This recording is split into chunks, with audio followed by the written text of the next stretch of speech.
안녕하세요. 분데스리가 팟캐스트 마이스터 샬레 진행을 맡은 박대은입니다. 오늘은 마이스터 샬레 특별 초대석 파리쿵님과 함께합니다.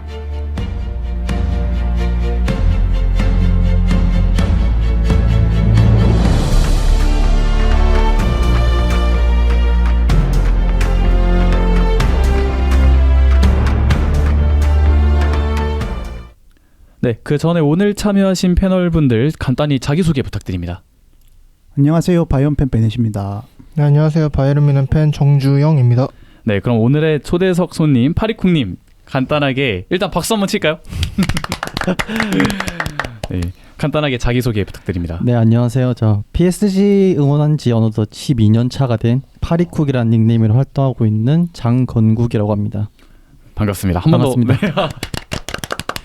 사실 뭐 축구 팬들 사이에서는 파리쿡이라는 단어가 낯설지는 않으실 거예요. 저 역시도 이스타 TV를 보면서 옛날부터 이제 이름을 익히 알고 있었던 사람이었고 이렇게 또 귀한 자리 와주셔서 감사드립니다. 이제 먼저 간단하게 개인적인 이야기부터 여쭤보겠습니다. 일단 마이스터 샬레에 선뜻 출연을 해주신 이 누추한 곳에 귀한 발걸음 해주신 계기가 있으신가요? 사실 뭐 개인적으로는 이런 팟캐스트 유형의 콘텐츠들을 되게 좋아하거든요. 네네. 그래서 사실 뭐 국내외 할 거 없이 이제 팟캐스트 채널들을 이제 즐겨 보는 편이고 이제 또 무엇보다도 이제 앞에 계시는 대은님이랑 이제 이 마이스터 샬라에 출연하고 있는 몇몇 패널 분들이랑 되게 개인적인 친분이 있어서 네, 맞죠. 네, 그래서 사실 몇 번 출연하고 싶다는 생각은 했었는데 아쉽게도 분데스리가랑 큰 연은 없어서 고사하고 있다가 이렇게 좋은 기회가 있어서 참여하게 됐습니다. 어떻게 또 이제 이야기 많이 나누겠지만 챔피언스리그 준결승 대진이 딱 분데스리가를 대표하는 뮌헨과 또 리강을 대표하는 파리가 만나서 이렇게 좋은 이야기거리가 나온 것 같아요. 그래서 오늘 한번 알차게 꾸며보도록 하겠고요. 파리 생제르맹 팬이 이제 되신 지 12년 차라고 하셨는데 계기를 한번 소개해 주시죠. 항상 여쭤보실 때마다 제 얘기 드리는 거는 제가 13, 14때부터 이제 파리 생제르맹을 응원하게 됐거든요. 네네. 네, 그때 이 계기라고 할 거는 아마 제가 그 당시에 이제 브라질 국가대표 경기를 많이 챙겨봤었어요. 이제 브라질 선수들을 되게 좋아했어서 특히 이제 수비수들 이제 뭐 막스웰이나 티아고 실바, 뭐 알렉스, 네. 마르키뇨스 같은 선수들을 되게 좋아했어서 이게 보다가 그 선수들이 우연찮게 다 PSG에서 경기를 뛰고 있더라고요. 한참 브라질 선수가 많은 시기였던 맞아요. 걸로 기억해요. 네. 그래서 이제 이 팀은 뭘까 하면서 이제 경기들을 챙겨보기 시작했고 이제 이 팀의 또 묘한 매력에 빠져가지고 네, PSG를 응원하게 됐습니다. 사실 13, 14 이 즈음에 제가 기억하는 파리는 일단 질라탄의 팀이다. 아, 맞습니다. 그 라데치 있고 카바니 있던 시기로 네네. 기억을 하고 그때부터는 이제 차츰 이 팀도 대권을 노릴 만한 팀이 됐구나라는 생각을 가지고 있던 그런 어릴 때 기억이 좀 나고요. 그런 기억이 납니다. 그래서 이제 파리 생제르맹 공식 유튜브에 또 출연을 하셨어요. 아, 네. 그러니까 이제 대한민국을 대표하는 파리의 팬이 되셨다 해도 과언이 아니고 여러 가지 폭넓은 활동을 또 보여주고 계신데 특히 지난 챔피언스리그 결승과 우승을 직관하셨죠. 네, 맞습니다. 또 그 전에는 저랑 제가 또 인테르를 좋아하는 사람으로서 축구체크 유튜브에서 지금도 확인하실 수 있는데 이제 결승 프리뷰를 한번 녹화를 했던 적이 있어요. 그걸 찍고 뮌헨으로 넘어가셔서 이제 파리의 역사적인 경기를 파비앙님과 또 함께 보셨어요. 당시 감상이나 그 뮌헨에서의 기억을 한번 말씀해 주시죠. 뭐 솔직하게 얘기하면 제가 이제 살면서 이제 경험했던 가장 짜릿하고 이제 행복했던 순간 중에 하나였던 것 같습니다. 그리고 이제 뭐 늘 가지고 있던 생각이긴 했었는데 이제 챔피언스리그 결승을 본다는 거는 사실 제 인생에 한 번쯤 있을까라는 생각을 했었었는데 이제 그거를 더군다나 제가 응원하는 팀인 PSG가 결승까지 갔고 네네. 그거를 제 두 눈으로 직접 목격할 수 있는 장면이 있었어서 더 의미가 있었고 뭔가 이 말로 형용할 수 없을 정도로 감동도 있었을 정도로 네, 정말 뜻깊었던 순간이었지 않았나 그렇게 생각됩니다. 또 약간 궁금했던 게 파비앙님하고는 어떻게 같이 보게 되신 건지도 궁금하거든요. 그 파비앙님과는 개인적인 또 친분이 있고 네네. 국내에 이제 PSG를 응원하는 이제 팬분들이 그렇게 많지는 않아요. 그렇다 보니까 이제 소수정예로 정예 멤버가 아주 화려한데요. 네. 네, 그렇게 이제 신분은 있었고 네. 이제 더군다나 이제 저희 이제 PSG 팬클럽이 있어요 국내에. 네네. PSG 코리아라고 이제 팬클럽이 있는데 이제 PSG 구단에서 이제 전 세계에 있는 PSG 팬클럽을 상대로 결승 초청을 해줬었어요. 그래서 이제 그 어떻게 보면 뭐 초청에 응해서 이제 저랑 이제 파비앙님이랑 그 외에 이제 두 분 해서 총 네 분에서 이제 경기를 보러 갔었죠. 정말 한국 대표로 나가신 거예요. 아, 한국 대표라고 하기에는 네, 그건 너무 과언이고요. 네. 참 그 경기 결승 얘기를 잠깐 드리면 파리에게는 모든 게 완벽했고요. 인텔에게는 모든 게 아쉬웠죠. 좀 충격이었죠. 사실 저는 지난 시즌 인텔의 유니폼 특히 어웨이가 참 예뻤거든요. 하얀 색깔. 아, 정말 맞아요. 네, 맞아요. 그 바르셀로나와의 준결승 때도 이제 입었던 옷인데 그거를 안 입고 무슨 약간 뱀 같은 노란 색깔 네, 유니폼, 노란색 서드 유니폼. 유니폼을 골랐어요. 맞아요. 그때부터 좀 마음에 안 들었어요. 아니 왜 저 옷을 왜 골랐지? 뭐 색깔이 겹치지도 않는데 그때부터 약간 싸했거든요. 근데 이제 경기는 모두가 아는 어떻게 보면 특별한 의미로 역사적인 원사이드 경기가 나지 않았나라는 생각이 들었습니다. 그래서 저는 그냥 보면서 두 번째 골 먹힐 때까지는 디마르코를 좀 원망을 하다가 네. 근데 또 덴벨레 압박이나 그 이후의 경기를 보면서 아 이거는 그냥 더 무참하게만 앉았으면 좋겠고 결승전까지 오는 과정이 워낙 드라마틱했기 때문에 그냥 그걸로 만족해야 되지 않겠나라는 생각이 들었습니다. 제가 지금 저희 2년이 되게 신기한 게 하필 또 결승이 알리안츠 아레나였어가지고 네, 맞아요. 그렇죠. 네. 지금 저희 3명 패널이 다 알리안츠 아레나 가본 사람들이에요. 맞습니다. 주영이도 이번 시즌에 가보셨고 네. 저는 지난 시즌에 그 챔스 4강 타이밍 때 4강은 올라가겠지 인텔을 꺾고 올라가겠지 하고 여행을 계획했다가 8강에서 똑 떨어지고 그리고 그 주 리그 경기만 보고 이렇게 왔는데 또 타이밍이 신기했던 게 그 주가 마지막 홈 경기였어가지고 트로피 세레모니를 보고 왔어요. 미국 우승. 야 그것도 못지않게 귀하죠. 예. 그래서 저도 알리안츠 아레나 가서 진짜 거의 펑펑 울면서 그러고 보고 왔었거든요. 되게 그래서 이 2년도 신기하네요. 아, 좋습니다. 네. 저도 사실 결승이 아니었으면 이게 알리안츠 아레나 방문을 못했을 텐데 그 경기장이 되게 아름답더라고요. 그 언덕 그 가는 길부터 좀 경기장 떨어져 있잖아요. 외딴 곳에. 맞아요. 그 근처에 분위기가 건물 너무 같은 거 좋아. 하나도 없이 멀리서 그냥. 보면 뭐 네. 태양열 발전기 같은 거 돌아가고. 그것도 밤에 보면 LED가 아주 맞습니다. 그런 너무 새빨갛게 멋있어요. 돼가지고 맞아요. 그쵸. 네. 그리고 제가 이제 초청을 해주셨다고 이야기를 들으니까 또 생각이 난 게 바이언도 그렇고 파리 PSG도 그렇고 한국을 참 잘 챙기는 구단이다라는 이미지가 있어요. 근데 사실 제가 응원하는 팀은 한국을 잘 챙기지 않거든요. 저는 인테르도 좋아하고 아스날도 좋아하지만 사실 아스날은 한국과의 인연이 썩 좋진 않은 팀이고요. 뭐 여러 팬들과의 관계도 그렇고 인테르도 사실 접점이 없다 보니까 좀 그런 면에서 부러움도 가지게 됩니다. 파리쿵님이 생각하시는 그러면 PSG만의 매력은 무엇인가요? 아, PSG의 매력이라고 하면 제 개인적인 생각으로는 약간 끊임없이 도전하는 이런 열정이랑 그 울트라스 팬들이 가지고 있는 이런 감성, 낭만이라고 생각하거든요. 이게 또 이제 여러 실패를 경험해봤잖아요, PSG가. 그렇다 보니까 그 실패들을 딛고 이제 결과를 쟁취하려고 하는 그런 열정도 대단하다고 생각하고, 특히 이제 이게 어느 정도 프랑스라는 이제 국적이 가져다 주는 그 이중성도 어느 정도 포함을 하고 있다고 생각하거든요. 네네. 그래서 더더욱 매력적인 클럽이지 않나라는 생각이 듭니다. 네. 위넨 패널 분들이 보는 파리는 어떤 이미지일까요?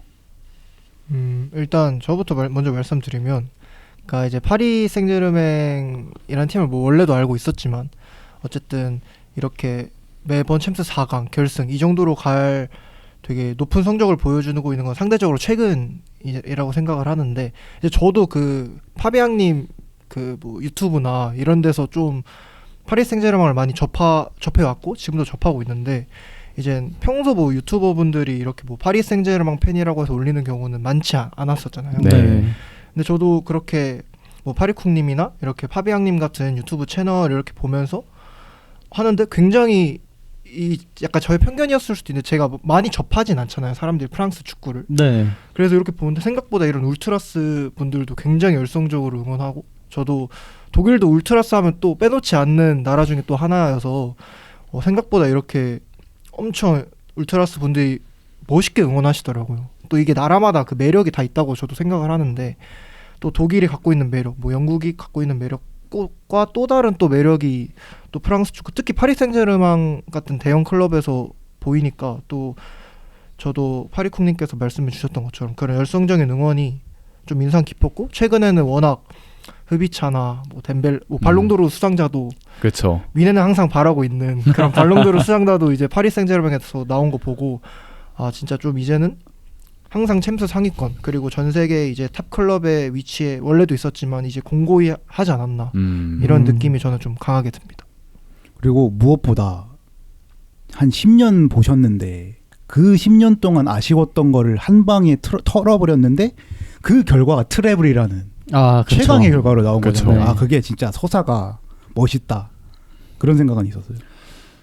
그리고 저는 사실 제 대학교 주전공이 불어불 문학과예요. 오. 그러다 보니까 그래도 유럽 안에서 많이 공부를 하게 됐고 좀 친근하고 뭐 내적 친밀감이 됐든 친근한 거는 프랑스인데 이 얘기를 들으려는 게 아니라 불문과다 보니까 프랑스로 교환학생 가는 사람들이 정말 많아요. 네. 후배들이나 동기나 뭐 선배나 가서 축구를 원래 모르다가도 파리 생제르맹의 팬이 돼서 오는 사람들이 되게 많았어요. 그럼 이제 전 물어보거든요. 뭐 때문에 그렇게 입덕을 했냐라고 하면 팀이 세련됐고 굿즈가 너무 예쁘다. 유니폼도 항상 예쁘고. 네, 맞아요. 그런 세련됨이 파리만의 그 세련됨이 가장 잘 좀 어떻게 보면 표면화가 된 그러니까 가시적인 그런 세련됨을 느낄 수 있는 곳이 파리였다, PSG였다라고 얘기를 해주더라고요. 저 역시도 그런 걸 느껴서 참으로 참 매력적인 팀이 아닌가라는 생각을 항상 가지고 있습니다. 굿즈는 항상 볼 때마다 부러운 것 같아요. 유니폼도. 저도 그 파리 조던 가지고 있거든요. 네, 그 이번 시즌 어웨이가 그 에펠탑 같은 거 저번 시즌인가? 그 그게- 어웨이에. 네, 저번 시즌이랑 이번 시즌 같이 사용하고 네, 있습니다. 네. 그거 볼 때마다 완전 예쁘다. 이게 약간 트레이드 마크로 거기 딱 유니폼에 또 예쁘잖아요. 맞아요. 네. 또 멋있더라고요. 상징이다 보니까. 그니까요. 네. 참 바이언 팬 입장에서는 너무 반대편에 있는 것 같아요. 저희는 진격의 거인 유니폼. 유니폼은 항상 예뻤던 거는 막 소드 어웨이. 그러니까 이제 독일 맞아요. 미네는 옥토버 페스트 기간에 또 예쁜 따로 거 유니폼을 많죠. 내거든요. 맞아요. 네. 그런 거는 예쁘게 하는데 항상 홈만. 이제 이게 레이징 당해가지고 지금이야 막 선수들이 뭐 레알전 때도 막 그런 거 입고 잘할 때 그 홈 유니폼 입으니까 레이징 돼서 좀 예뻐 보이네 이런 거지. 저도 갖고는 있지만 볼 때마다 이게 막 파리나 이제 아스날처럼 뭐 유니폼 예쁜 팀들 보면 저게 빨강이지, 막 저게 유니폼이지 약간 이런 느낌이 있는데 항상 부럽긴 합니다. 이런 굿즈나 유니폼 보면은 정말 예쁘게 잘 뽑아요. 네. 그런 생각 항상 가지고 있었고 저도 그리고 네. 입문을 비슷한 시기에 했는데 네. 저도 이제 브라질 월드컵 독일이 우승했다 보니까 그때 제가 봤을 때는 막 슈반슈터 있고 람 있고 밀러 있는데 그 선수들도 막 세련됐다라는 그런 느낌을 받아서 제가 좋아했던 건 아니거든요. 진짜 네. 그냥 지금 괜히 바이언이 막 둔기로 치는 팀이다라는 이미지가 생긴 게 아닌데 오늘 새벽에도 그렇죠. 네. 그러니까 이게 세련된 거랑 전반돼 있는 팀인 것 같아서 이 대비도 되게 재밌네요. 그렇습니다. 우리가 이렇게 약간 파리쿵님의 PSG 입문기와 또 파리 생제르맹의 약간 이미지 그런 거에 대해서 이야기를 해봤고 이제 축구적인 이야기를 한번 해볼게요. 우선 파리쿵님께 요즘 파리 생제르맹의 축구는 어떤 모습인지 한번 여쭤볼게요. 우선 금일 있었던 경기 이제 앙제전을 승리로 가져가면서 네. 현재 리그 2위고요. 리그 1위고요. 현재 리그 2위인 랑스랑 승점차 6점 차로 이제 리그 1위를 굳혀놨고 더불어서 이제 챔스에서는 리그 페이지 때는 사실 좀 부진했었어요. 되게 성적이 안 좋았었고 근데 이제 작년과 더불어서 후반기 때부터 약간 파리가 보여주는 이런 저력이란 게 확실히 있어서 네네. 네 지금 뭐 첼시, 리버풀 잡으면서 루이스 엔리케 부임 이후에 이제 세 시즌 연속 4강에 안착을 했죠. 약간 시티랑 PSG가 이런 면에서 비슷한 것 같아요. 초반 그러니까 슬로우 스타터라는 표현으로 좀 대체가 될 것 같은데 리그 페이지 때는 좀 헤매는 모습도 있습니다. 좀 이변도 많이 연출하고 리그에서든 챔스에서든 조금 이번 시즌 좀 위기인가 싶다가 뭐 1월 지나고 해가 지나면 결국 제 궤도에 올라가 있고 가장 중요한 시기에 최절정의 폼을 보여주는 팀인 것 같아요. 그래서 파리도 지금 그렇게 제가 느낄 때는 비교적 원만하게 실점 최소화하면서 준결승까지 안착을 해서 사실상 지금 메인 매치를 앞두고 있는 것이 아닌가라는 생각이 듭니다. 그리고 오늘 금일 경기 언급해 주셨는데 또 로테이션을 굉장히 잘 돌렸어요. 네, 맞습니다. 네. 지금 어제 경기 금일 경기죠. 금일 경기에 이제 공격수 삼각편대 흐비차, 덴벨레 두의 선수 그 세 선수 전부 다 쉬었고요. 네. 무서워요. 완전 로테이션을 풀로 돌려서 이제 주중에 있는 챔피언스리그 4강전을 이제 대비하고 있는 모습을 보여주고 있습니다. 제가 리그양을 엄청 챙겨보진 못해도 좀 팔로잉을 하면 제가 이번 시즌에 느꼈던 거는 랑스가 1위를 하고 있던 기간도 좀 있었고요. 네, 맞습니다. 생각보다 격차가 크게 나지 않아서 시즌 말까지 어쩌면 파리가 리그 경쟁을 좀 하면 이게 챔피언스 리그 토너먼트 경쟁에도 영향을 줄 수 있겠다라는 생각을 했는데 딱 제일 중요한 시기에 리그와의 그 랑스와의 격차를 어느 정도 벌려놔가지고 어느 정도 이렇게 말씀해 주신 대로 선택과 집중을 할 수 있기에 최적화된 환경이 됐다, 조성이 됐다, 좀 이런 걸 느낄 수 있었고요. 최근에 가장 좋은 모습을 보여주고 있는 혹은 파리쿵님의 마음에 쏙 든 선수가 일단 있는지 궁금하네요. 사실 이게 PSG 팀의 가장 큰 장점이라고 하면 저번 시즌부터 약간 이 득점력에 있어서 한 선수에 의존하지 않는다라는 게 가장 큰 장점이었거든요. 네네. 근데 이번 챔피언스 리그 토너먼트에서 이제 흐비차 크라치엘리아 선수가 너무 독보적으로 진짜 네. 저돌적인 드리블 돌파랑 위협적인 이제 슈팅 그리고 또 이 선수의 또 하나의 장점은 이제 수비 가담이 굉장히 적극적이다. 엄청나요. 네. 그래서 눈이 갈 수밖에 없는 선수거든요. 그렇기 때문에 이 선수가 이번 시즌 가장 큰 활약을 보여주고 있지 않나라고 생각됩니다. 그 리버풀과의 8강 1차전에서 리버풀이 저는 거의 5백에 가까운 전형을 들고 오는 거를 최근 몇 년간은 본 적이 없어요. 근데 그렇게 딱 들고 와서 이러면 파리가 생각보다 뚫기 힘들 수도 있겠는데 라고 생각하고 있는데 그냥 그 각도 없는 데서 흐비차가 말도 안 되는 슈팅을 득점으로 연결하는 걸 보고 전 또 아스날과 PSG의 4강 1차전도 생각이 나더라고요. 그때도 아스날이 홈이었고 이거를 좀 팽팽하게 이어가다가 선취골을 득점할 수 있다면 그러면 지키는 능력은 좀 어느 정도 가지고 있지 않을까 아스날이 그런 생각을 했는데 4분 만에 덴벨레가 그 각도 없는 데서 골을 넣고 그냥 그 뒤로는 원사이드하게 저는 끝났다고 보거든요. 그러니까 어려운 각도에서 파리보다 전력이 우세한 팀은 사실 몇 없다고 봅니다. 그렇기 때문에 벽을 깨야 되는 팀 입장에서 이렇게 진짜 원더골을 넣을 수 있는 선수들이 어디 곳곳에 산재해 있고 이 선수들이 또 체력까지 완전 보충을 한 상태라면 결승 진출을 기대하지 않을 수가 없겠다라는 생각을 하게 됐습니다. 루초는 어떤가요 요즘? 루초 너무 좋죠. 역대 이제 PSG 감독들 중에서 이제 톱이라고 할 정도로, 고트라고 할 정도로 너무 좋고요.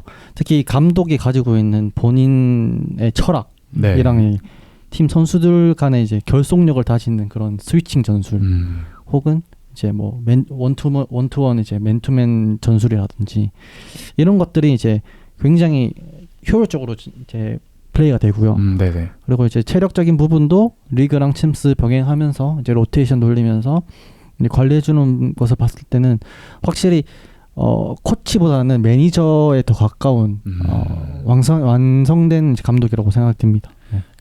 그러니까 이 정도의 전력을 갖춘 팀은 결국 그 매니지먼트가 되게 중요하다는 생각을 합니다. 그게 안 된 팀이 이번 시즌에 레알 마드리드였다고 보고요. 네. 그런 면에서 엔리케의 선택과 집중이 굉장히 효율적으로 이루어지고 있지 않나라는 생각이 들고요. 흐비차를 언급해 주셨는데 사실 저는 흐비차는 지금 약간 대놓고 PSG의 슈퍼스타라고 보거든요. 그러면 언성 히어로는 누가 있을지. 언성 히어로. 네. 제가 봤을 때는 사실상 파리의 본체는 저는 비티냐라고 생각하거든요. 네. 비티냐가 사실 공수할 거 없이 그러니까 정말 미친 듯이 뛰어다니면서 이런 조절들을 다 해주기 때문에 이 커맨더로서 이렇게 해주는 것도 있고 더군다나 이게 키플레이어이기 때문에 이제 수비할 때는 빌드업에 가담을 하고 공격할 때는 전진 패스 혹은 반대 전환을 정확하게 해주면서 굉장히 이 PSG의 척추를 다지는 선수인데, 네네. 근데 그거에 비해서 이제 그 주위의 선수들과의 이제 호흡이나 이런 것들도 되게 좋은 선수지만 지금 최근에 또 부상을 당했기 때문에 오늘의 메인 토픽 중 하나가 될 것 네, 같아요. 맞습니다. 네. 저는 먼저 말씀드린 믿지 않습니다. 믿지 않습니다. 연막일 수 있다. 저는 믿지 않습니다.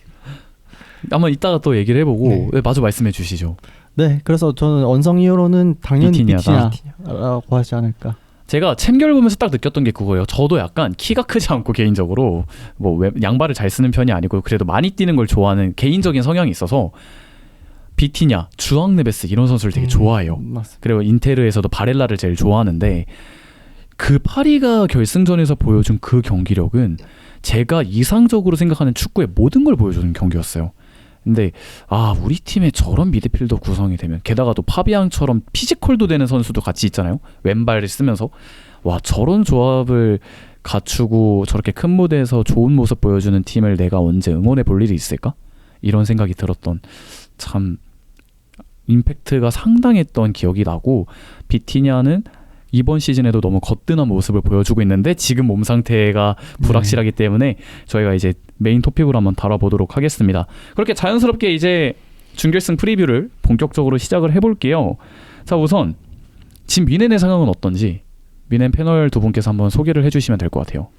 일단 저희도 어제 얘기를 안 할 수가 어제 없는데 마인츠를 상대로 했고 그렇죠. 네. 그리고 어제도 바이온도 8명을 로테를 돌렸어요. 선발을. 네네. 그래서 골키퍼까지 그냥 노이어도 요즘에는 리그는 쉬거든요. 챔스만 나오고. 그래서 그렇게 하고 전반에 3골을 얻어쳐먹고 그리고 이제 후반에 저희는 본체가 케인과 올리세기 때문에 바로 투입을 하고 4골을 넣어서 역전승을 하는 저희도 그래서 딴 것보다 그러니까 쉬는 것보다는 위닝 멘탈리티가 장난이 아니다.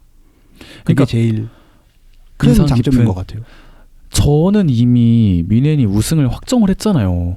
그래서 3대0으로 지더라도 파리전 데뷔해서 주전을 안 넣을 줄 알았는데 말씀해 주신 대로 기어코 케인하고 올리세 넣더니 3골 차를 뒤집는 걸 보고 그래 이게 사람이 하는 건데 이기고 흐름을 이어가려고 하는구나 라는 걸 좀 느꼈습니다.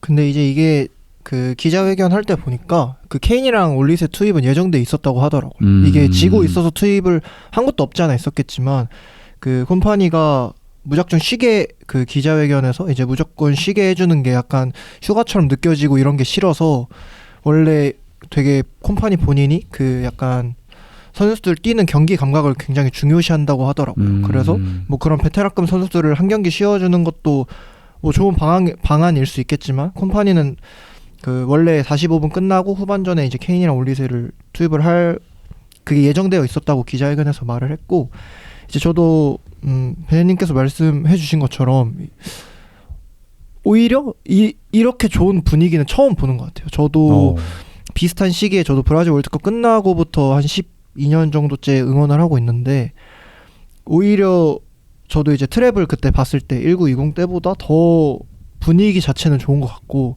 그때는 오히려 너무 분위기가 좋으니까 이게 또 불안할 때가 있잖아요. 그렇죠. 그래서 그리고 또 저는 파리 생제르맹이 워낙 미넨이랑 비슷한 팀이라고 생각을 해요. 공격을 진짜 완전 맞은데 또 때리고 약간 진짜 이스타 표현 들으면 또 때리고 뭐 맞은데 또 때리고 이런 지금 가장 현대 축구팀 중에 가장 비슷한 스타일인 것 같아서 오히려 그래서 더 재밌을 것 같고 요즘 분위기 너무 좋고 이제 앞에서도 말씀해 주신 것처럼 이게 질 수 있는 경기고 솔직히 저도 보면서 그래 우승 확정 지었으니까 좀 유망주 투입을 시키던가 솔직히 선발 때도 은디아이라고 굉장히 어린 선수가 나왔었거든요. 네네. 그래서 그런 거 보고 그냥 오늘은 그냥 이런 데 의의를 둬야겠다. 그냥 경기 감각 챙기고 어쨌든 리그 경기 예정되어 있었던 거 뛰긴 해야 되니까 그냥 그렇게 생각을 하고 편하게 근데 솔직히 어떻게 편하게 봅니까? 지고 있는데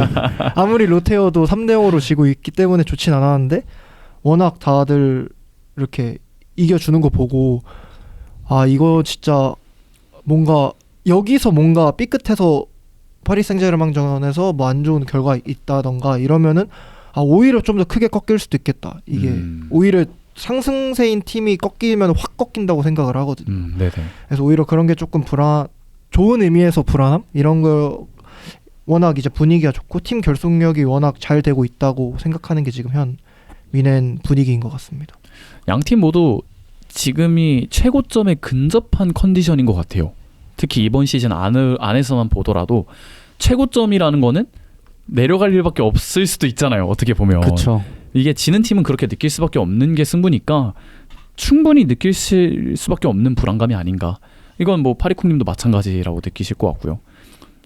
아까 그렇습니다. 대은님이 말씀해주신 파리가 이맘때쯤에 컨디션이 올라오는 네. 이걸 이제 파리 입장에서는 그렇게 말씀해주셨는데 제가 지금까지 봐온 바이언의 고점은 그냥 그 시즌 전체를 씹어먹는.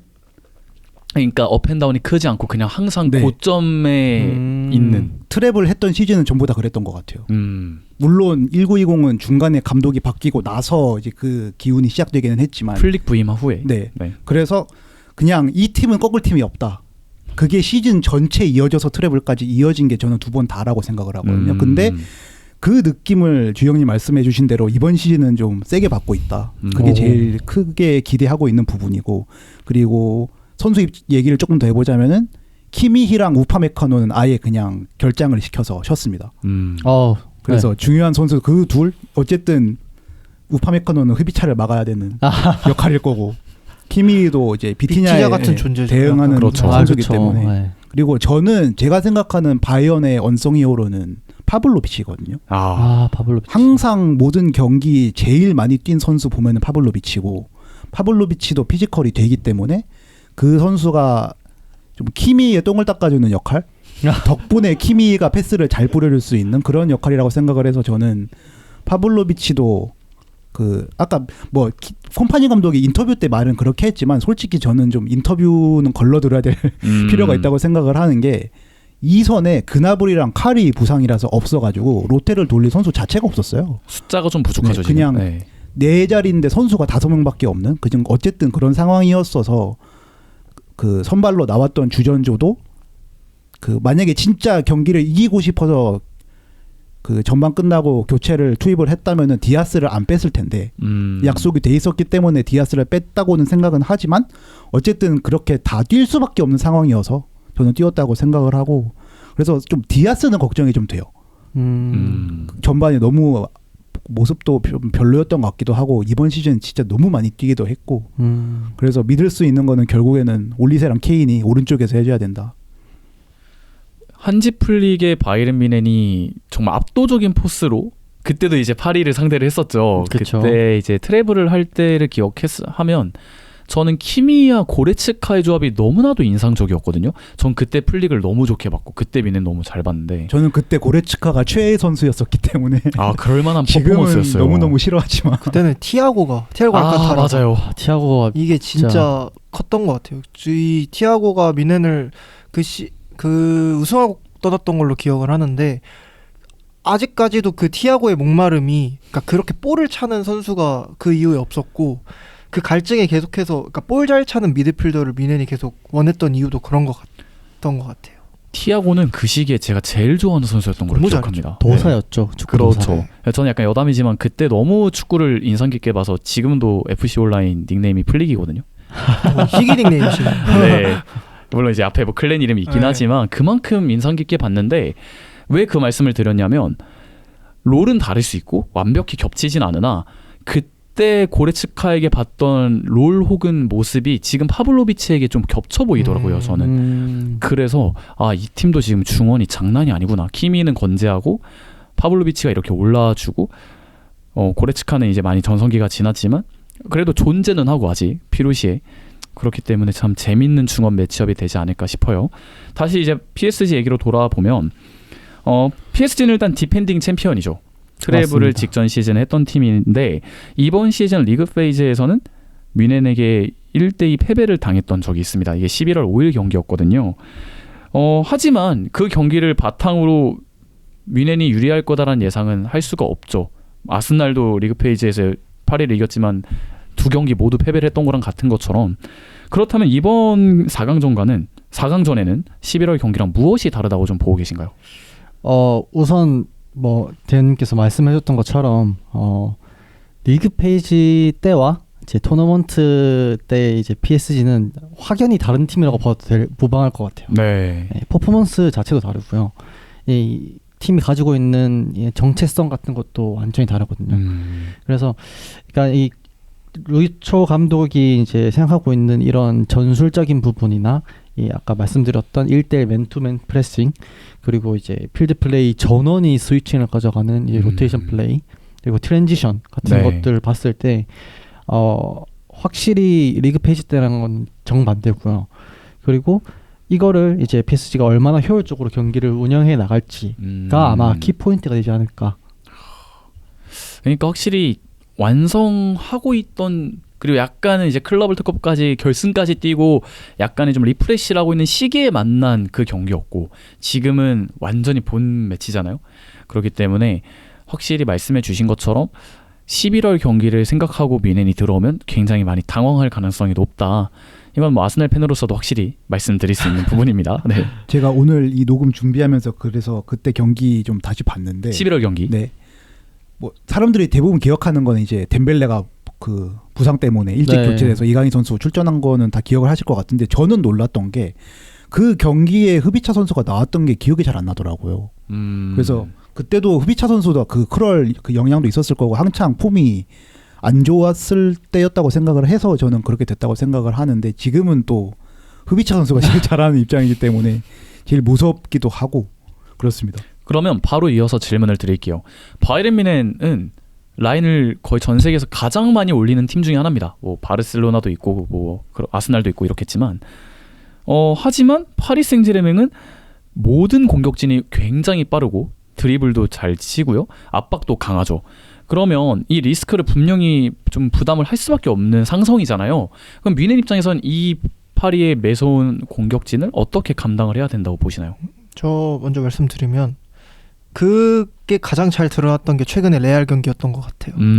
레알 경기에서도 골이 많이 나왔던 이유 중 하나도 어떻게 보면 1차전에서는 레알이 아쉬웠지만 2차전에서는 상당히 팽팽했고 어떻게 보면 뮌헨이 질 수도 있었던 경기라고 저는 생각을 하는데 이제 그 경기에서 1차전과 2차전에서 이제 레알이 달라졌던 게 뮌헨 파이법을 확실히 2차전 때는 잘 들고 나왔다고 생각이 들었거든요. 네네. 이제 뮌헨이 재현님께서 말씀해 주셨던 것처럼 라인을 좀 많이 올리는 팀이다 보니까 빠른 역습을 추구하는 팀한테 리그에서도 그렇고 많이 당하는 경우가 있었어요. 네.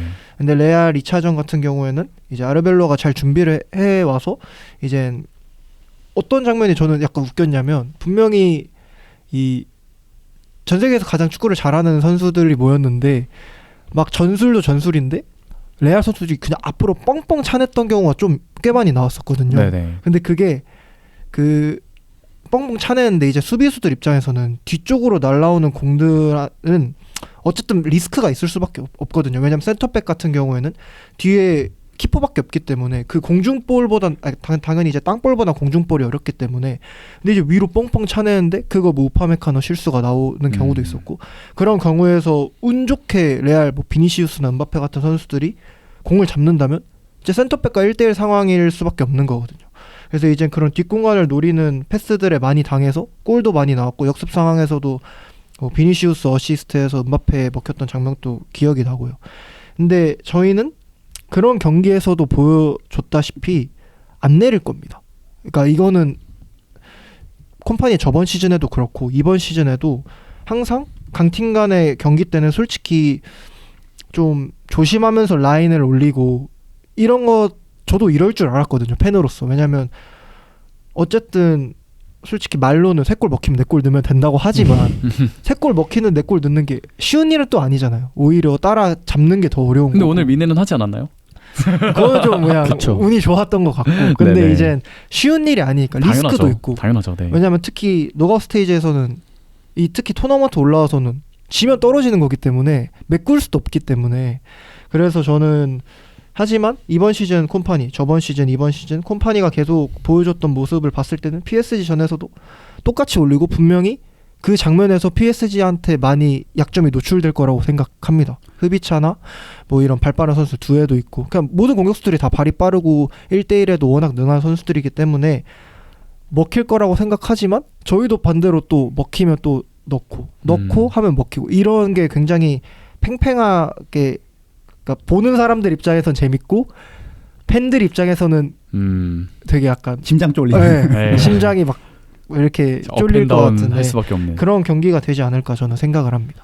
참 뮌헨이 레알을 상대로 잘하고 올라왔지만 사실 노이어의 선방이 없었다면 정말 힘들 수도 있었다라고 저는 느끼긴 했어요. 그만큼 라인을 올리는 콤파니는 번니를 갖고도 올렸으니까 네, 굉장히 확고한 전술이지만 이것이 과연 상성상 어떤 결과로 이제 매듭이 지어질지는 좀 봐야 될 것 같고 저는 그래서 주영님이랑 의견이 반대입니다. 오 그런가요? 저는 오히려 레알이 1차전을 더 잘했고 저도 사실 좀 그렇게 봤어요. 2차전이 골이 많이 들어가긴 했지만 생각해보면 첫 번째 골은 노이어 실수였고 두 번째 골도 프리킥이었기 그럼 때문에 길러가 너무 잘했다. 그렇죠. 네. 그래서 오픈 플레이에서 넣은 거는 레알은 사실상 1차전에 음바페 한 골, 2차전에도 음바페 한 골이었던 거거든요. 근데 저는 바이언이 2차전에서 더 잘했다고 생각하는 거는 라인을 올리는 게 중요한 게 아니라 공격수들이 전방 압박을 훨씬 더 세게 했다. 그래서 수비진들이 애초에 롱패스를 연결을 할 여유를 주지 않도록 그래서 파리도 저는 마찬가지라고 생각을 해요. 그 리그 페이지 때 붙었을 때도 생각해보면 바이언이 두 골을 넣었던 장면이 다 전방 압박 통해서 네, 맞아요. 마르키뉴스 커트하고 막 이래서 들어갔던 골이었거든요. 그래서 저는 그거를 똑같이 애초에 그냥 전방까지 패스를 연결을 할 여유를 주지 않는 게 제일 중요할 것 같고 그래서 저도 파리가 지금 워낙 좋긴 하지만 그나마 이 중에서 제일 약점은 수비진이지 않을까. 워낙 그 위에가 세다 보니까 아래가 상대적으로 좀 약하지 않을까라는 희망을 갖고 있긴 합니다. 그러면 딱 말씀해 주신 거를 바탕으로 여쭤보고 싶은 것이 네. 저는 사실 지난 시즌 파리 생제르맹의 트래블의 원동력에는 돈나룸마가 정말 컸다고 봤습니다. 정말 와 진짜 벽이라고 느껴졌어요. 그리고 실제로 돈나룸마가 시티에 와서 약간 게임 체인저가 됐다고 보거든요. 전 트래포드가 주전이었으면 시티가 이렇게까지 올라오지 못했을 거라고 솔직히 봐요. 리그 아스날과의 격차를 이렇게 빠르게 따라잡는 거는 쉽지 않지 않았을까라 생각을 하거든요. 물론 지금 뭐 슈발리에도 영입을 했었고 또 사포노프도 있지만 돈나룸마의 빈자리가 좀 많이 느껴지진 않는가에 대한 좀 파리콩님의 의견이 궁금해요. 사실 뭐 현대 축구에서 이제 골키퍼들이 얼마나 발밑을 잘 사용하고 혹은 뭐 막아야 할 때 막고 이제 하는 그런 선방력이 되게 큰 영향력을 이제 가르쳐 주는 이제 하나의 플랜이 됐는데 사실 돈나룸마 선수는 파리 생제르맹 이적하고 난 뒤부터는 그렇게 발밑이 뛰어난 선수는 아니었어요. 사실 아스날과의 네. 경기에서도 대형 사고 하나 치긴 했죠. 그렇죠. 네. 다행이고 그렇죠. 경기 그래서- 결과가 그래서 그렇지. 그래서 펩이 데려갔다고 했을 때 사람들이 다 놀랬던 맞아요. 거죠. 맞아요. 네. 발밑 좋은 선수만 쓰는 거 아니었냐라고 했었잖아요. 그래서 막 펩이 현실과 타협했다. 막 이렇게 나오고 이젠 워낙 돈나룸마 선방 능력은 좋지만 발밑은 이제 상대적으로 떨어지다 보니까 그런 얘기 많이. 근데 약간 이게 그 축구도 약간 트렌드라는 게 있는 것 같아요. 이게 어느 순간 한 트렌드가 자리 잡히면 이제 그 시즌이 지나고 나면 또 새로운 이제 전술이나 혹은 트렌드가 생기고 골키퍼도 그런 트렌드를 따라간다고 생각을 하거든요.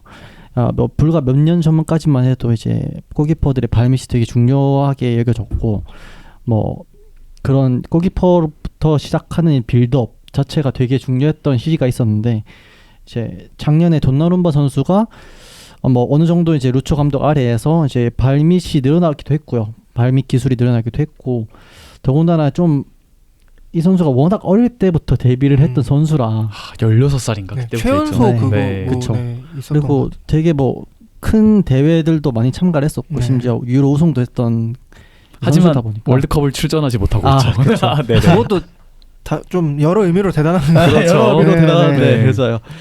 네, 그런데 이제 돈나룸마 선수가 이제 저번 시즌 때는 너무나도 좋은 활약을 보여줬고 그리고 이 골키퍼로서 가지고 있는 이런 물론 선방력이나 이런 것도 말도 안 되게 대단한 선수이기도 했고 특히 뭐 그때 제가 기억하기로는 16강 리버풀 상대로 이제 승부차기까지 가서 맞아요. 2개 정도를 막았거든요. 선방을 보여줬을 정도로 이 골키퍼의 영향력이 되게 큰데 예, 문제는 뭐였냐면 이제 돈나루마 선수가 저번 시즌 중에 챔스 결승하기 전에 이제 재계약 관련된 얘기가 나왔었어요. 맞아요. 나왔었는데 이제 주급이 워낙 비싼 선수다 보니까 파리 입장에서는 그 당시 눈여겨보고 있었던 슈발리에 선수가 네 영입하기에 정말 적절한 선수였었고 그걸 릴에서 뛰었죠? 맞습니다. 그걸 네. 리그양 최고의 골키퍼 중 한 명이었다라고 생각하고 있었고요. 네, 최고의 유망주였죠. 그리고 더군다나 프랑스 국대에서도 이제 차기 수문장으로 뽑힐 정도로 네. 되게 유망한 선수라고 생각하고 이제 돈나루마 선수를 보냈고요. 그리고 슈발리에 선수를 영입을 했는데 이게 또 공교롭게도 이게 네. 영입이 뭐 무조건 성공한다면 이미 뭐 세계에는 정말 좋은 선수들밖에 없겠죠. 그렇죠. 네, 슈발리에 선수가 아쉽게 뭐 부상당한 이후에 퍼포먼스가 좋지 못했고 그 사이에 이제 러시아 선수인 이제 사포노프 선수가 정말 미친 듯한 활약을 보여주면서 네 지금 주전을 확고하게 다지고 있습니다. 너무 잘 먹던데요. 네 맞아요. 그러면 사포노프 선수에 대한 좀 소개를 간단하게 해주실 수 있나요? 그러니까 뭐 이 선수는 발밑은 돈나루마보다 나은가? 어떤 게 장점이고 단점이 있는가? 개인적인 생각으로는 사포노프 선수는 되게 그냥 평범한 선수라고 생각해요. 근데 네. 이 지금 루초 감독이 이끌고 있는 이 필드 플레이어와 되게 자연스럽게 녹아져 있는 선수이기 때문에 페어링이 잘 되는 거예요. 네, 페어링이 잘 네. 되기 때문에 그래서 지금 활약을 보여주고 있지 않나라는 생각이 들고요. 네. 더군다나 이 선수의 가장 큰 장점이라고 한다면 이제 승부차기에서의 선방력. 제일 중요합니다. 네, 네. 맞아요. 그 컨티넨탈컵에서 4골을 막았거든요. 맞아요. 기억납니다. 와 충격적이었습니다 그때는. 특히 페널티킥이라는 거는 경기 중에 일어났는데 이걸 골키퍼가 막는다? 그럼 분위기가 아예 뒤집히고요. 그렇죠. 그리고 페널티킥 뭐 승부차기 가면 그 중요성은 더 말할 것도 없습니다. 그런 면에서 사포노프가 승부차기와 페널티킥 선방에 강점이 있다는 거는 어떻게 보면 돈나루마의 빈자리가 느껴지지 않는 또 다른 이유일 수도 있겠다라는 생각이 들고요. 또 파리 얘기를 하나 더 해보고 싶은데 저는 PSG 경기를 볼 때마다 가장 놀라웠던 게 아까 말씀드린 중원, 뭐 공격진도 있지만 그리고 누노 멘데스였습니다. 이 선수가 그러니까 제가 기억할 때 스포르팅 출신의 선수들이 좀 핫해지고 이적을 한 케이스가 최근에도 많잖아요. 그쵸. 브루노부터 시작해서. 근데 그 중에서 풀백들이 이적을 했을 때 생각보다 좀 빛을 못 보는 경우가 있었거든요. 누노 멘데스도 프리미어리그 클럽들과의 연관이 링크가 계속 뜨다가 결국 PSG로 가게 됐는데 이 선수는 지금 제가 볼 때 세계 최고의 레프트백이 됐다고 봐요. 근데 이 선수가 부상을 당했다가 이 오늘 경기에서 복귀를 했잖아요. 누노 멘데스 그리고 비티냐의 부상 이 컨디션에 대한 우려가 좀 있으실 것 같아요. 왜냐하면 누노도 오늘 오긴 했지만 100% 컨디션일지는 아직 좀 봐야 될 것 같다라는 생각도 들어서 어떻게 보고 계신지 궁금하네요. 사실 누노 멘데스 선수가 지난 시즌부터 이제 퍼포먼스가 심상치 않아요. 되게 이게 상대 크랙이라고 불리는 상대 윙어들을 다 막아내면서 네, 엄청난 활약을 보여주면서 더군다나 이제 뭐 이제 국가대표 경기에서도 엄청난 활약을 보여주고 있고요. 그래서 이제 이 폼을 계속 유지하는 게 대단할 정도로 엄청난 활약을 보여주고 있었는데 지난 이제 리버풀과의 8강 경기에서 이제 부상으로 빠지게 됐고 다행히도 오늘 경기인 앙제전에서 복귀를 했습니다. 네. 근데 사실 뭐 부상에서 복귀했기 때문에 그 퍼포먼스 이전의 퍼포먼스를 보여줄 수 있을까라는 의문점이 없지 않아 있고요. 네. 하지만 뭐 워낙 뭐 이전에 장기 부상으로 복귀했을 때도 빠르게 폼을 찾았던 이제 누노 멘데스 선수였기 때문에 사실 큰 걱정은 없지만 가장 큰 걱정은 이제 비티냐 선수의 부재라고 생각합니다. 비티냐의 부상 소식을 듣고 나서 사람들의 반응이 파리 생제르맹 그러니까 PSG의 PS가 빠졌다 뭐 이런 얘기가 나왔어요. 저도 그거 많이 봤습니다. 뭐 파리 생제르맹의 파리가 빠졌다 뭐 이런 얘기도 있고. 그러면 저희는 근데 이제 파리 팬은 아니잖아요. 팬이 봤을 때 비티냐가 그러면 팀에서 어느 정도의 비중을 대체 차지하고 있는 것인가 이게 좀 궁금합니다. 네, 아까 전에도 말씀드렸다시피 PSG의 실질적인 본체는 비티냐거든요. 이 경기를 모두 조율하고 하는 선수가 비티냐이기 때문에 이 활동량도 엄청나고요. 뭐 키패스부터 시작해서 반대 전환하는 패스와 이제 빌드업 때 가담하는 거 사실 모든 역할을 다 담당하고 있는 선수가 빈티냐 선수이기 때문에 이 선수의 부상이 가장 큰 변수가 되지 않을까라고 생각이 들고요. 이게 지금 또 더군다나 뒤꿈치 부상이기 때문에 이게 출전 확률이 그렇게 높지가 않아요. 당장에 이제 직전 앙제전에서도 아예 명단에도 들지 못했고, 그래서 개인적으로 생각으로는 1차전에서는 거의 못 나온다고 봐야 될 선수라고 생각 들고요. 그렇다면 이 대체 자원으로 누가 있냐라고 생각했을 때 사실 뭐 파비안 선수도 있고 이제 베랄도 선수도 있습니다. 최근에 이제 뭐 파비안 선수 같은 경우에는 이제 부산에서 복귀를 했고, 그렇기 때문에 오히려 이런 미넨을 상대로 이전의 퍼포먼스를 보여줄 수 있을까? 부상 복귀한 지 얼마 안 됐기 때문에. 누누랑 같은 맥락이네요. 네, 그렇죠. 네. 그리고 이제 베랄드 선수 같은 경우에는 사실 뭐 센터백으로 뛰었던 선수인데 최근 루초 감독 아래에서 수비형 미드필더로 포지션 변화를 했어요.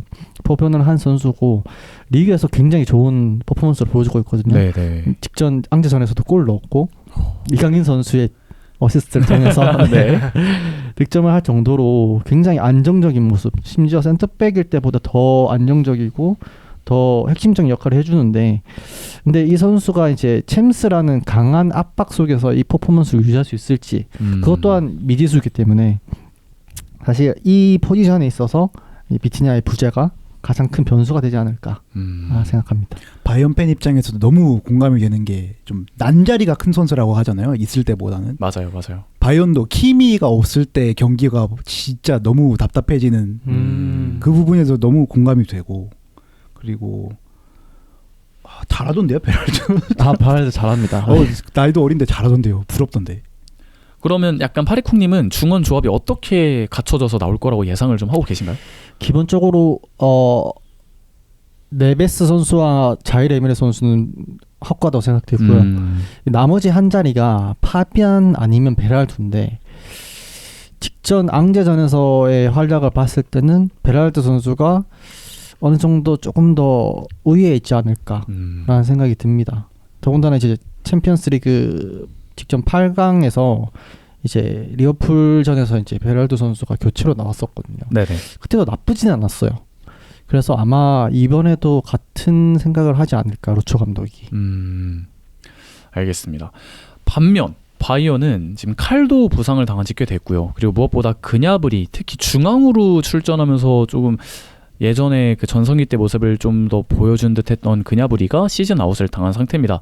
아까도 말씀을 해주셨지만 지금 뮌헨의 공격 뎁스가 얇아요. 되게 얇은데 이 두 선수의 공백 혹은 좀 부재는 어떻게 다가올지 좀 궁금합니다. 바이언 입장에서 제일 지금 안도되는 거는 무시알라 선수의 폼이 되게 많이 올라왔다는 거거든요. 무시알라도 파리랑의 경기였죠. 그게 굉장히 큰 부상을 클럽 월드컵에서 또 당했었고요. 그래서 그렇죠. 1년을 통째로 쉬어도 솔직히 안 이상한 그런 부상인데 지금 복귀를 하고 무엇보다 무시알라 그 특유의 드리블이 네. 최근 2경기 동안 되게 많이 살아난 모습을 보여줬고 최근 5경기에서 2골 4도움을 기록을 하고 있기 때문에 딱 진짜 그나브리가 부상으로 빠진 게 물론 안타깝지만 그 자리를 딱 무시알라가 채워줄 수 있는 상황이라서 되게 크게 위안이 되는 부분이고, 그리고 저는 누누 멘데스 말씀해 주셨으니까 이번 시즌 바이언이 폰지도 워낙 그 십자인대 부상 때문에 맞아요. 오래 못 나와서 라이머와 스타니시치 풀백으로 시즌을 치러왔는데 저는 이번 경기만큼은 폰지가 좀 선발로 나올 수 있는 경기라고 생각을 해요. 무엇보다 라이머가 오른쪽으로 나왔을 때 올리세와가 너무 콤비가 좋기 때문에. 네, 맞아요. 라이머가 언성유로로 되게 많이 불리는 선수 중 하나인데 이 선수 특징도 공을 엄청 잘 찬다기보다는 엄청 많이 뛰어서 올리세에게 공간 만들어주는, 워낙 올리세를 지금 왼쪽 수비수들이 그냥 2명에서 더블팀을 하기 때문에 그거를 한 명을 라이머가 어그로를 끌어줘서 올리세한테 공간을 만들어내고 올리세가 이제 감찰을 하는 그 골이 계속 나오고 있거든요. 그래서 저는 그 부분이 제일 중요할 것 같고, 그래서 차라리 왼쪽에 폰지를 이번에는 쓰고 네. 라이머를 좀 오른쪽에 써서 그렇게 대응을 하는 게 좋지 않을까 생각해요.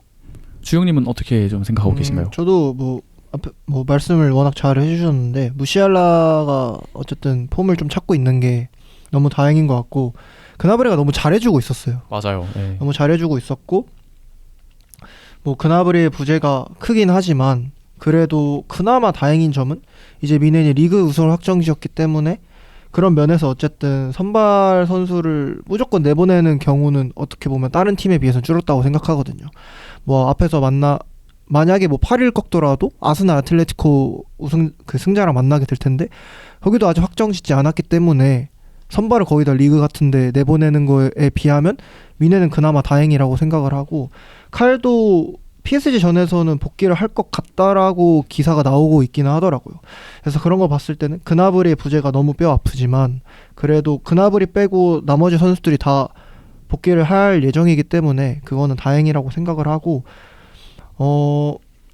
이제 시즌이 말미에 다가오고 있잖아요. 맞죠. 그래서 어떻게 보면 이제 진짜 거의 다 왔다라는 느낌이 들면서 아직 멀었다. 약간 이게 두 개가 다 뭐 이런 대회 남아있는 모든 팀들이 다 그렇게 느낄 것 같은데 그래도 제가 방금 말씀드렸던 것처럼 그나마 다행인 점은 하나 리그를 큰 산을 하나 넘었기 때문에 거기서 로테를 돌릴 수 있다는 점이 그래도 남은 뭐 미넨 같은 경우에는 챔스나 포칼 같은 데서 좀 그나마 다행이라고 좀 생각을 합니다. 어쨌든 지금 부상을 당하지 않는 것이 가장 중요하다고 생각하거든요.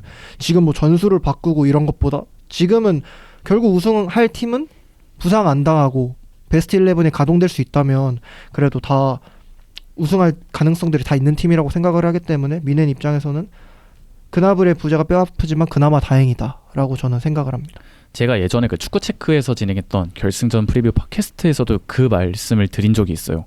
결국 이 정도 레벨에서 빅이어라는 큰 트로피를 노리는 팀들은 결국 다른 능력 다 필요 없고 건강한 게 일단 전제가 돼야 된다. 이런 식의 이야기를 드린 적이 있는데 양 팀 모두 리그 우승을 확정을 지었거나 거의 목전에 두고 있는 좀 유리한 상황에 지금 세팅을 해놨기 때문에 그런 상황에 셋업을 해놨기 때문에 그런 것들이 굉장히 나중에 만약에 두 팀 중 한 팀은 결승에 가니까 결승에 가도 굉장한 이점으로 좀 다가오지 않을까 싶습니다. 그럼 이제 경기 예상을 한번 해볼게요. 일단 파리쿵님부터 뭐 팬심을 담아도 되고요. 객관적으로 보셔도 돼요. 어떻게 경기가 흘러가서 뭐 승자가 누가 될 것인지 그런데 어떤 점이 매치 포인트로 작용할 것인지 좀 궁금하거든요. 사실 그렇게 막 자신이 있거나 그렇진 않거든요. 오, 제가 예상한 거랑 반대네요. 네, 팬심으로 봤을 때도. 그래서 저는 왠지 모르게 1차전이 파리 홈이잖아요. 거기서 비길 것 같고 결과는 미넨 홈인 알리안츠 아레나에서 나지 않을까라는 생각을 했기 때문에 우선은 1차전은 2대2로 비길 것 같고요. 2차전은 승패 상관없이 한 3대2, 3대1 혹은 3대2로 결과가 날 것 같습니다. 확실한 건 아까 저희가 지금까지 말씀드린 그런 많은 요소들로 인해서 득점이 많이 나올 것이다. 네, 다득점이 나오지 않을까. 서로 각 팀이 이제 노리고 있는 공격 포인트라는 게 이제 명확하기 때문에 네. 이제 각자 공격수들이 가지고 있는 그 장점들이 이 득점에 최적화되어 있는 전술을 사용하고 있고 지금 유럽 축구 전체로 봤을 때도 개인적으로는 가장 공격력이 센 두 팀이라고 생각이 듭니다. 그래서 네, 득점이 많이 나올 것 같고 이제 파리 같은 경우에는 이 미넨을 상대로 이제 봐야 된다는 이제 핵심 포인트는 제 개인적으로는 우선 라인을 높게 잡고 네. 이제 압박을 세게 들어오게 되는 이제 미넨을 상대로 얼마나 효율적으로 이제 공격을 막고 그 이후에 역습 찬스를 살려서 득점까지 만들어내는지가 이제 파리가 가장 노려볼 수 있는 키 포인트라고 생각되거든요. 네. 그러면 저는 또 궁금한 게 파리의 압박은 엄청날 거로 예상합니다. 그러니까 네. 저는 그냥 그 챔스 결승 때처럼 뛸 것 같아요. 왜냐하면 솔직히 세 분 모두 그 생각 갖고 계시잖아요. 이거 이기면 우승 보인다. 솔직히 보이시죠?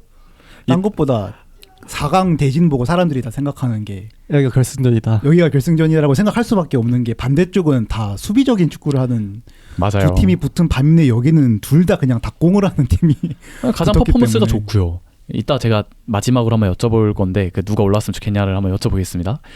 근데 이제 그런 압박을 미네는 어떻게 풀어나갈 것인가. 왜냐하면 솔직히 노이어도 실수가 있었고 센터백들도 정말 리커버리가 빠르고 정말 역동적인 신체 능력을 보유한 선수들이지만 실수가 없는 또 선수들은 아니잖아요.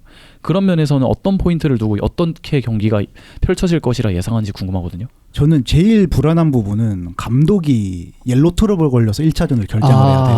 맞아요. 맞네요. 그게 제일 큰 변수일 것 같긴 하거든요. 약간 황벨이 된 것 같아요. 그러니까 2차전은 알리안츠 아레나에서 하니까 당연히 2차전이 더 유리하죠. 2차전이 호민팀이 유리한데 대신 1차전에서 감독이 못 나오는 건 또 미넨이니까.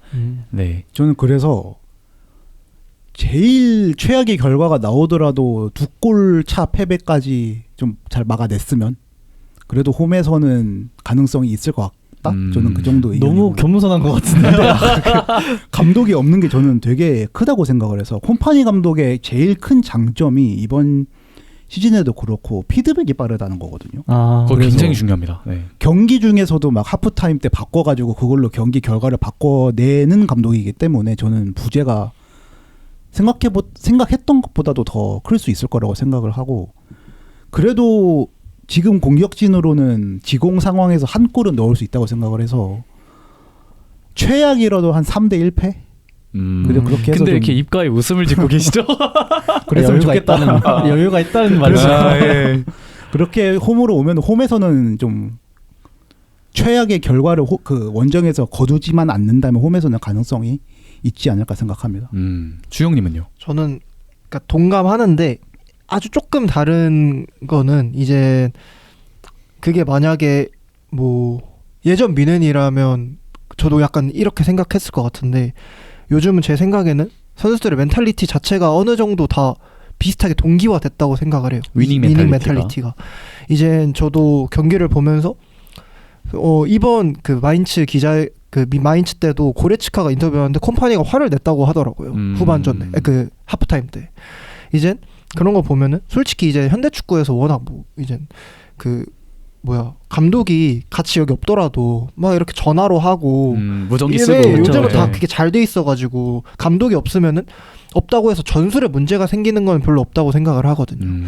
근데 이제 감독이 할 수 있는 거는 팀을 잡는 거. 그거는 어쨌든 감독이 가장 잘하고 감독이 할 수밖에 없는 일이라고 생각을 하기 때문에 그런 면에서는 좀 걱정이 되는데 뭐 어차피 나오는 플레이 스타일 뭐 중간에 교체 투입이나 이런 거는 어느 정도 다 예측을 하고 어느 정도 생각을 하고 이런 플랜이 다 짜여져 있을 것 같기 때문에 그런 거에 대해서는 별로 걱정을 안 하는데 이젠 원래 같았으면 감독 안 나온다고? 원정인데? 이러면 좀 많이 걱정됐을 것 같은데 요즘 진짜 제가 팬으로서 바라보는 미네는 선수들의 이 정신력이 진짜 다른 것 같아요.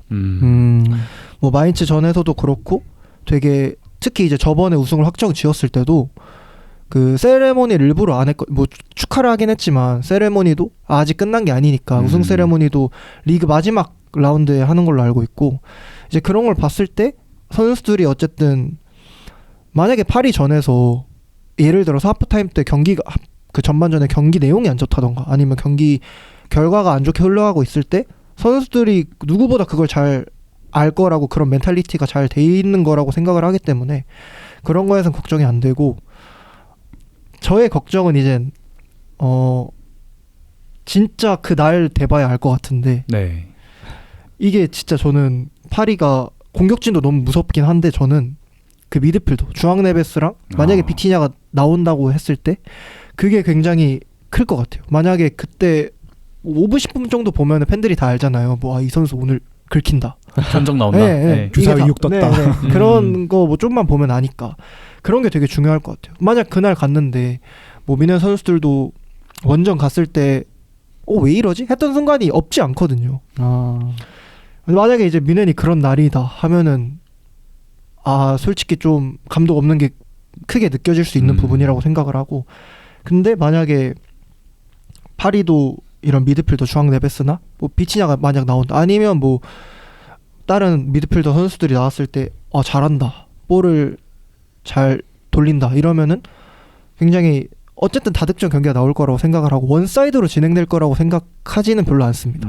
근데 원사이드로 나올 수 있는 경우가 한 가지가 있다면 선제골이 둘 중 한 팀에서 나오면 좀 그쵸. 원사이드가 될 수도 있을 거라고 생각을 하거든요. 희망 사항은 당연히 이기는 게 팬들한테 물어보면 당연히 이기는 게 그렇죠, 희망 사항인데 제 생각도 지지만 않으면 솔직히 원정이고 감독이 없는데 지지만 않는다면 가장 최고고 어쨌든 저는 그래도 한 4점 이상은 4골 이상은 나오지 않을까. 양팀 통틀어. 네.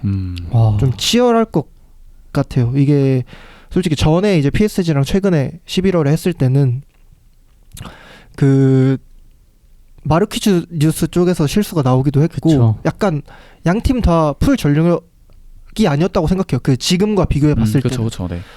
근데 그때는 이제 퇴장 같은 변수도 있었고 그래서 이번 경기는 워낙 지금 플레이 스타일도 둘 다 공격 그리고 상대적으로 약점인 건 그나마 수비인 것 같아요. 두 팀 다. 네.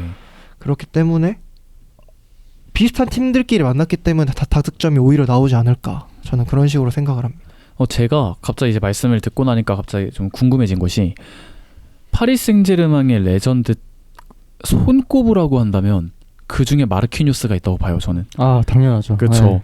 뭐 팀의 역사를 지금 쭉 함께 오고 있는 선수인데 사실 제가 건너 듣거나 약간 살짝 보기에는 아까 그 결승전에 그 11월 경기에서의 변수도 있었고 예전만치는 확실히 아는 것 같다. 나이도 찼고 이런 생각이 들었는데 현재 폼은 어떤지 좀 궁금하거든요. 사실 마르키뉴스 선수가 작년까지만 해도 거의 핵심 주전이었어요. 그렇죠. 네. 핵심 주전이고 거의 뭐 전경기 풀타임 뛸 정도로 이제 체력이 있던 선수인데 이제 아무래도 이제 지금 현재 PSG 선수들 중에서 가장 나이가 많은 선수가 됐고 가장 오래 뛴 선수가 됐고 그렇죠. 더군다나 네. 이제 캡틴이기 때문에 네. 그래서 어느 정도 이제 체력적인 부분에서 이제 부침이 있기 때문에 네. 루처 감독이 이번 시즌부터는 확실히 로테이션을 적절하게 돌려주고 있어요. 좀 체력 관리 체력 관리를 확실하게 해주고 있고 그렇기 때문에 뭐 챔스 위주로 거의 뛰고 있거든요. 네네. 근데 당장 지난 이제 리버풀과 2차전에서 마르키뉴스 선수가 반다이크 선수의 슈팅을 기가 막히게 선방을 했어서 맞아요. 네, 그럴 정도로 아직 여전히 그런 수비력과 팀을 이끌어가는 그런 정신적 지주 같은 역할은 확실히 할 수 있는 선수고 로테이션으로서 체력을 이제 충분히 이제 보장을 받고 있기 때문에 아무래도 이제 이번 미넨전만 보고 임하고 있지 않을까 하는 생각이 듭니다. 네. 저는 그럼에도 네네. 되게 분수령이 될 위치가 그 위치일 것 같아요. 맞아요. 저는 네. 오히려 파초 선수가 수비적으로는 훨씬 더 안정감이 있을 거라고 생각을 하는데 바이언 선수들도 노리는 게 마르키뉴스 선수를 압박을 해가지고 그 공을 가지고 있을 때 그거를 노릴 거라고 생각을 해서 저는 거기서 크게 실수를 하지 않느냐가 되게 큰 분수령일 것 같아요. 저는 반대로 파리 입장에서는 노이어에게 볼을 향하도록 유도한 다음에 거기서 좀 실수를 최대한 좀 이끌어내려고 하지 않을까라는 예상도 들거든요. 참 노이어 골키퍼가 이번 시즌에 다시 회춘을 하긴 했지만 아무래도 레알전에서의 실수가 좀 눈에 보일 거기 때문에요. 때문에. 네, 그게 경기 판도를 아예 바꿨죠. 그렇기 때문에 한번 중요한 변수, 그러니까 결국은 이런 중요한 빅매치일수록 실수가 없어야 이길 확률이 높잖아요. 그런 리스크를 어떻게 양 팀이 감당할지도 한번 봐야겠습니다. 또 여쭤보고 싶은 것이 이제 양 팀 결승에 올라갔다고 가정을 할게요. 파리가 올라갔다, 미넨이 올라갔다. 지금 오늘 대화의 공통적인 면은 위닝 멘탈리티가 양 팀 다 부각이 되고 있습니다. 이미 리그 우승을 거의 확정을 지은 상태고요.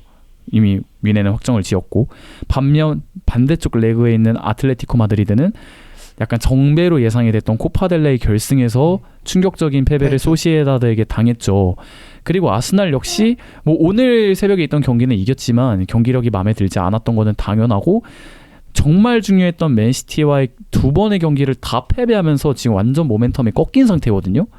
스포르팅과의 경기도 수비는 좋았으나 공격적으로나 좀 경기력 전체적으로나 인상 깊진 않았죠.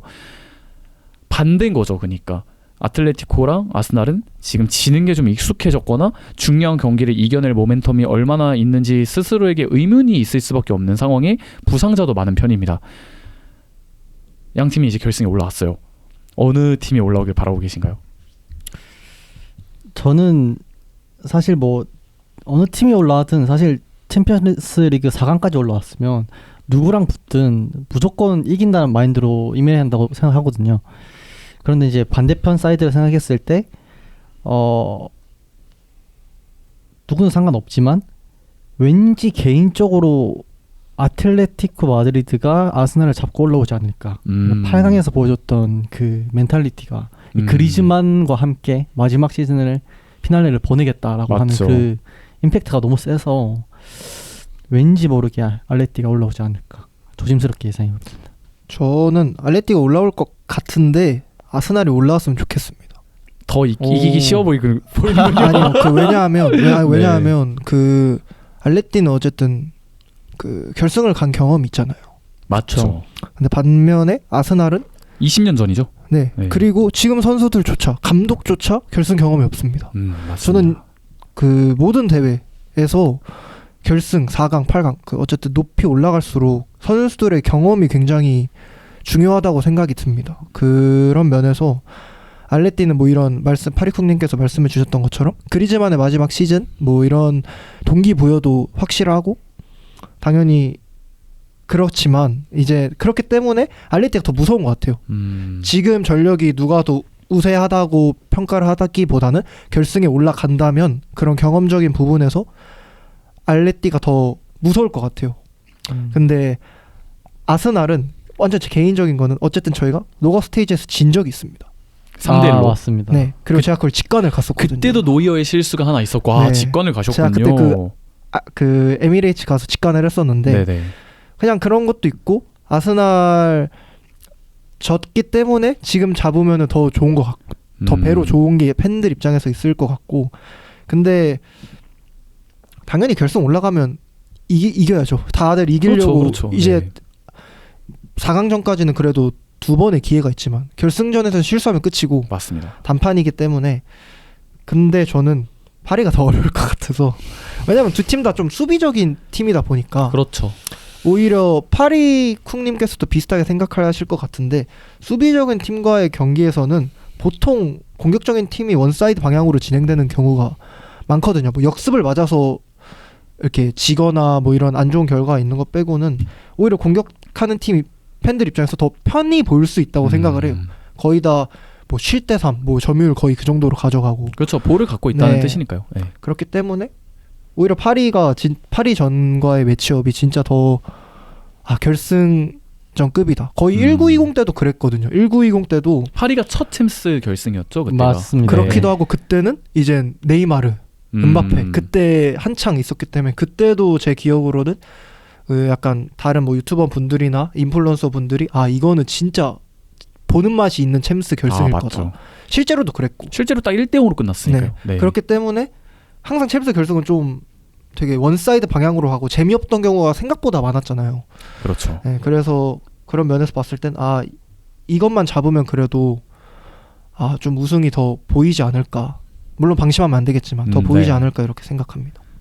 저는 아스날이 올라와서 복수해야 합니다. 확실히 그때의 승리는 아스날이 이번 시즌 최정 정점에 그렇죠. 있던 시기에 미넨을 상대로 이긴 거기 그리고 때문에 가장 달콤한 복수는 가장 높은 위치에 있을 때 꺾어버리는 거기 때문에 결승을 꼭 올라와서 개같이 털어버렸으면 좋겠어요. 리벤지를 하겠다. 파리도 사실 작년에 그랬던 거죠. 그 리그 페이지에서 아스날이 이겼는데 이제 4강에 다시 만나서 두 경기 모두 리벤지를 성공했던 기억이 있고 아스날 팔로잉 하는 사람 입장에서 말씀을 드리면 사실 아틀레티코가 많이 유리하다고 봅니다. 왜냐하면 아스날은 가뜩이나 경기력이 좋지도 않다가 조금 그래도 회복이 되나 싶다가 또 이 오늘 경기에서 하베르츠가 부상을 당했고 에제도 몸 상태가 안 좋아 보이고 팀버도 언제 돌아올지 모르겠고요. 사카도 교체만 있죠. 사카가 돌아오긴 했는데 야킬레스건 쪽이라서 무리를 했을 수도 있고 모르겠어요. 일단 돌아온 거는 긍정적인데 이 선수의 퍼포먼스를 장담할 수가 없거든요. 라이스, 수비멘디가 확실히 지금 리그 페이지에 비해서는 매우 지쳐있을 수밖에 없고 아틀레티코는 반면 이제 코파델레이도 끝났고 리그 우승도 끝났잖아요. 그렇다고 챔스 경쟁도 끝났어요. 네. 그렇죠. 그러니까 이미 로테이션 돌리면서 이거에만 거의 지금 올인할 수 있는 입장이라 맞습니다. 체력적인 우위나 이런 기세, 동기부여적인 측면에서도 어느 정도 좀 더 타당성이 있는 팀이 아틀레티코 같고 그리고 저는 그것도 있어요. 아스날은 지금 피로시에 다득점을 할 수 있는 능력이 보이지 않아요.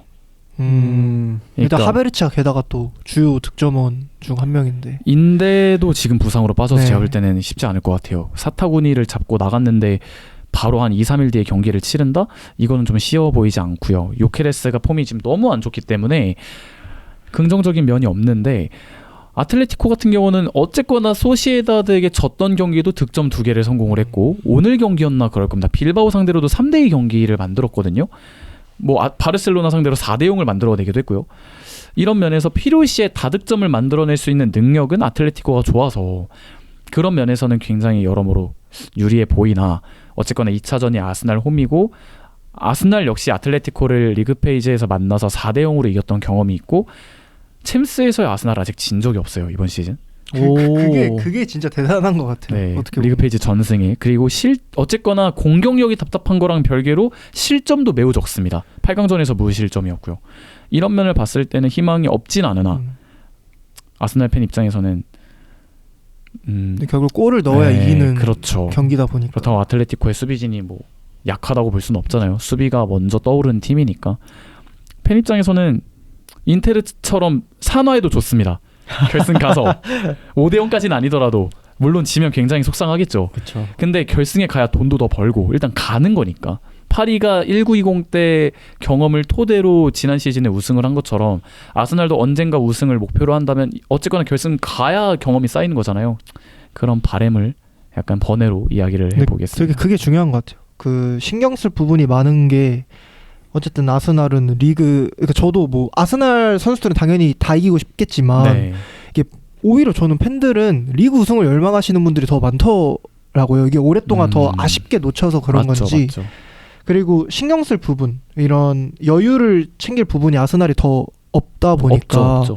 이게 그래서 그게 좀 더 큰 것 같아요. 알레티나, 파리나 미네는 이제 좀 확정 지은 것도 있고 아까 대현님께서 말씀해주신 것처럼 여유가 좀 있는데 반면에 아스날은 그게 좀 상대적으로 없다 보니까 그게 매우 더 없죠. 네, 네. 그게 더 아쉽게 느껴지시지 않을까 저는 좀 그렇게 생각합니다. 그리고 저는 이제 결승을 가면 텀이 있잖아요. 양 팀 다 정비할 수가 있잖아요. 왜 한 시즌을 마무리하는 마지막 경기이기 때문에 리그도 결과가 나온 후기 때문에 모든 게 끝난 이후에 이제 마지막 하나인데 그쯤 되면 아스날도 정비할 시간은 주어질 거라고 봅니다. 뭐 모든 팀이 그렇겠죠. 팀버가 돌아올 수도 있고 갈라피오리가 됐든 뭐 하베르츠가 됐든 영혼의 한타를 위한 준비는 할 수 있는 그런 기회가 주어지잖아요. 일단 결승에 올라가면 뭐 그걸 바라보는 수밖에 없다.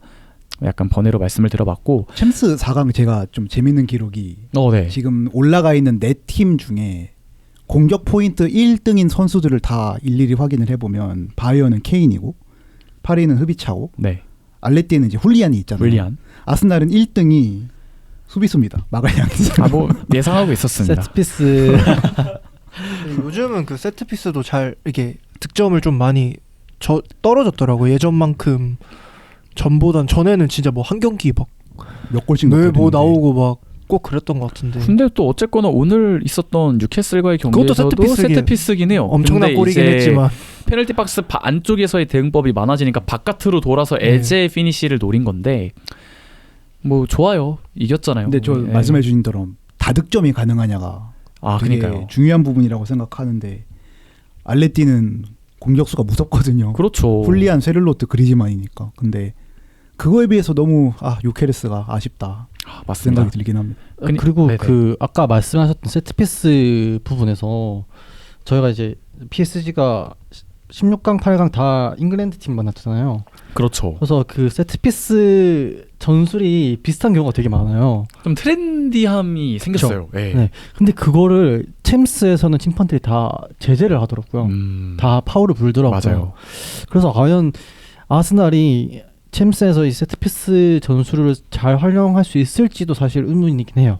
저는 그래서 네. 리버풀 경기가 되게 그거를 많이 보여준 결과라고 생각을 하거든요. 그렇게 누워서 PL이 잘한다고 하는 걸 했는데도 어쨌든 더블을 당하고 한 골도 못 넣고 떨어졌기 때문에 그게 과연 챔스에서 먹힐까? 만약에 그걸 제재를 안 한다 하더라도 어쨌든 한계점은 되게 명확해 보이긴 한 것 같아요.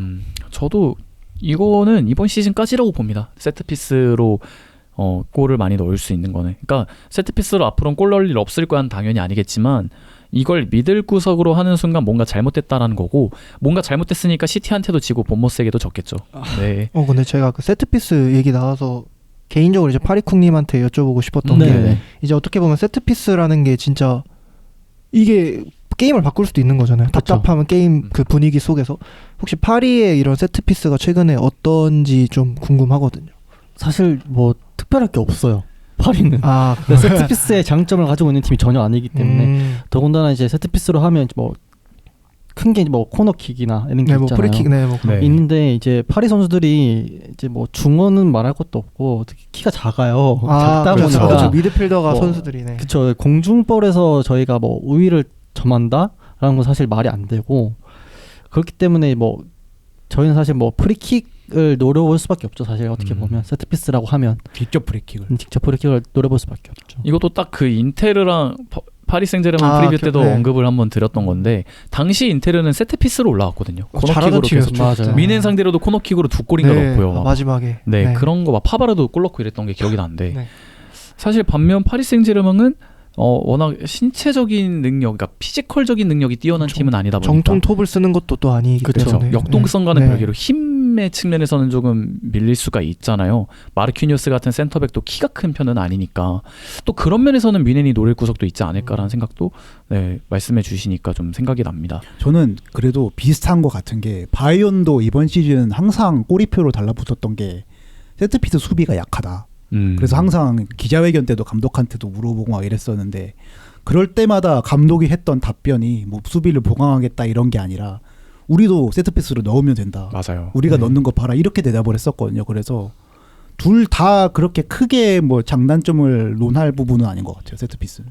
맞아요. 좀 양 팀의 특성을 생각했을 때 세트피스의 중요성이 반대쪽 레그에 비하면 좀 떨어지지 않을까. 근데 사실 제가 왜 여쭤봤냐면 이게 바이언도 세트피스의 그 저번 시즌까지는 그렇게 골을 넣는 팀이 아니었어요. 네. 먹혔던 적은 많은데 근데 최근 이번 시즌 들어서 분데스리가에서도 그렇고 사실 레알전 때도 따라간 골이 코너킥이었거든요. 맞죠. 그렇기 때문에 바이언도 뭐 이게 이제 약간 아스날이 이렇게 세트피스를 좀 중요시하면서 이게 약간 특히 이번 시즌 저는 새롭게 보이는 모습이 그런 코너킥이나 이럴 때 득점하는 게 좀 따라가려고 하는 것도 보였거든요. 뭐 아스날이 이렇게 했던 그런 전술 같은 거를. 그래서 바이언도 이젠 레알전 때도 말씀드렸다시피 따라가는 골이 코너킥이었고 그래서 이런 코너킥에서 많이 득점이 꽤나 나오고 있는 상황이라고 생각을 해서 그래서 이제 궁금해서 여쭤봤던 겁니다. 네. 어떤가? 마지막으로 또 여쭤보고 싶은 것이 이게 부각은 되지 않지만 어쨌거나 코리안 더비입니다. 아 맞습니다. 선발로 이강인의- 나올지 모르겠지만 코리안 네. 더비기는 하죠. 네. PSG와 이제 김민재 바이에른 미넨인데 근데 김민재 선수 같은 경우는 최근에 인터뷰도 했어요. 이게 처음에는 주전이 아닌 것이 어색했으나 좀 본인의 몸 상태나 스타일로 봤을 때는 지금의 상황에도 만족을 하는 듯한 인터뷰를 했지만 사실 제가 봤을 때 이강인 선수는 좀 다르죠. 지금의 위치에 만족하기에는 좀 아쉬움이 클 것 같거든요. 그러면 지금 현재 파리쿡님이 보시기에 이강인 선수의 팀 내 입지는 어느 정도고 또 이 준결승 결과랑은 약간 별개로 시즌이 끝난 후에는 어떻게 행선지를 결정할 것으로 보시는지도 궁금합니다. 이강인 선수가 제가 봤을 때는 순전히 제 개인적인 생각입니다. 네네. 현재 지금 PSG가 베스트 11이라는 거를 크게 연연하지 않는 것 같아요. 루초 감독은 팀 전원을 이제 매니징하는 감독이기 때문에 베스트 11을 정한다기보다는 한번 이제 선수 라인업을 발표할 때 15명에서 한 17명 정도의 선수를 염두에 두고 경기만다고 생각하거든요. 네. 그리고 큰 변수가 없는 한에서 그 라인업 변화를 다르게 가져가지 않는 감독이에요. 네네. 그렇기 때문에 베스트 11 그러니까 즉 선발 라인업이 누구가 나오냐가 중요한 게 아니라 그 15명, 16명 사이에 이강인 선수가 포함되어 있냐 없냐 그게 중요한 포인트라고 생각하거든요. 좀 더 거시적으로 봐야 되는군요. 그렇죠. 네. 그리고 더군다나 이제 경기력이 더 많아진 현대 축구로 봤을 때 이런 체력 아까 대현님께서 말씀하셨던 것처럼 체력 관리 혹은 부상 관리가 중요하다고 했던 것처럼 이런 로테이션을 얼마나 잘 활용을 하냐 혹은 이제 선수들을 얼마나 이 부상 위험에서 벗어나게 만드냐 또 이제 감독의 역할이기 때문에 네네. 이런 역할로서 이강인 선수가 충분히 지금 열심히 잘해주고 있고요. 로테이스 자원으로서도 열심히 해주고 있고 심지어 이번 경기에도 1골 1어시를 하면서 득점을 했어요. 맞아요. 네. 그리고 루초 감독은 이강인 선수를 게임 체인저로 보는 것 같아요. 그래서 본인이 가지고 있는 플랜 A를 이제 운영을 하다가 혹여나 뭐 변수가 생기거나 혹은 한번 판을 흔들어야 되겠다 할 때쯤 이강인 선수를 투입을 하거든요. 그러면 생각보다 이번 준결승에서도 이강인 선수의 존재감이 드러날 수 있는 가능성도 클 수 있겠네요. 그렇죠. 특히나 아마 2차전 원정에서 뭐 1차전 결과도 물론 중요하겠지만 2차전에서 만약에 뭐 무승부를 하고 있다거나 네. 혹은 이제 지고 있을 경우에 이강인 선수가 투입될 확률이 굉장히 높다고 생각합니다. 그렇군요. 네. 근데 제가 느끼기에는 그 이강인 선수랑 김민재 선수가 물론 포지션 차이도 있겠지만 게임 체인저로서는 되게 많이 다른 것 같아요. 이강인 선수도 이젠 그 11월 경기 때 그 파리가 어쨌든 유리한 상황을 점하고 있을 때 그때도 이강인 선수가 투입되고 후반 시작하고 나서 투입됐던 걸로 기억을 하는데 전반인가요? 네. 부상 때문에. 네, 그 투입이 되고 나서 이강인 선수가 그때 진짜 엄청 잘했거든요. 그 막 크로스도 엄청 위협적이고 그랬었는데 일종의 그런 게임 체인저 역할을 굉장히 그러니까 이강인 선수 같은 스타일이 흔하지 않잖아요. 그렇죠. 네. 맞아요. 그렇기 때문에 저는 그런 면에서 굉장히 이강인 선수가 사실 이 나이도 있기 때문에 당연히 이강인 선수는 좀 더 어리기도 하고 하니까 좀 더 선발로 뛰고 싶은 그런 것도 있겠지만 저도 미넨 팬 입장에서 그런 면이 굉장히 이강인 선수가 언제든 게임 체인저로 나와서 한 영향력을 행사할 수 있다는 것 자체가 굉장히 이런 되게 포인트가 될 것 같다라고 생각이 듭니다. 어쩌면 이런 그림도 그려볼 수가 있겠네요. 그러니까 2차전 정도에 대해서 바이언이 만약에 리드를 갖고 있다. 그러면 바이언은 지키려고 김민재를 투입하고 그렇죠. 파리는 판을 뒤흔들려고 이강인을 투입하는 우리나라 팬들 입장에서는 이제 새벽에 잠이 확 깰 만한 더 그런 그림이 그려질 수도 있겠습니다. 그러면 이강인 선수는 이번 시즌 왜냐하면 이제 일반적인 팬들보다는 파리 현지 매체 소식을 더 많이 팔로잉을 하실 거고 더 많이 이제 접하고 계시잖아요. 이번 시즌 끝나고 왜냐면 아틀레티코도 워낙 원하고 있고 이강인을 주전은 아니기 때문에 어쨌거나 이적할 가능성도 좀 있다고 보시는 건가요? 사실 예측할 수 없긴 합니다. 네. 사실상 뭐 워낙 많이 이적설이 떴던 선수이고 이게 하지만 파리 생제르맹 팀의 이제 의견은 확고하거든요. 남기겠다. 루처 감독은 무조건 남기겠다. 왜냐하면 핵심적인 선수고 충분히 팀에 잘 녹아져 있고 이게 아까 말씀드렸다시피 게임 체인저로서도 역할도 굉장히 잘하고 있는 선수이기 때문에 사실 팔 이유가 없다는 게 구단의 입장이고요. 네. 다만 만약에 제의가 온다면 우리가 정해져 놨던 이제 가격을 맞춰준다면 판매 가능성은 있지만 굳이 팔 필요는 없다. 계약 기간이 아직 남아있는 선수이기 때문에 그건 사실 뭐 지난 시즌 아스날과 링크가 났을 때도 맞죠. 마찬가지였고요. 지금 최근에 뭐 알레티 뭐 프리미어리그 타 구단들과도 이제 링크가 난다고 하는데 아마 선택은 이강인 선수가 하지 않을까. 하지만 파리는 뭐 굳이 팔 필요는 없다. 스탠스가 그렇죠. 바이언 입장에서는 제일 부러운 게 저 뎁스인 것 같아요.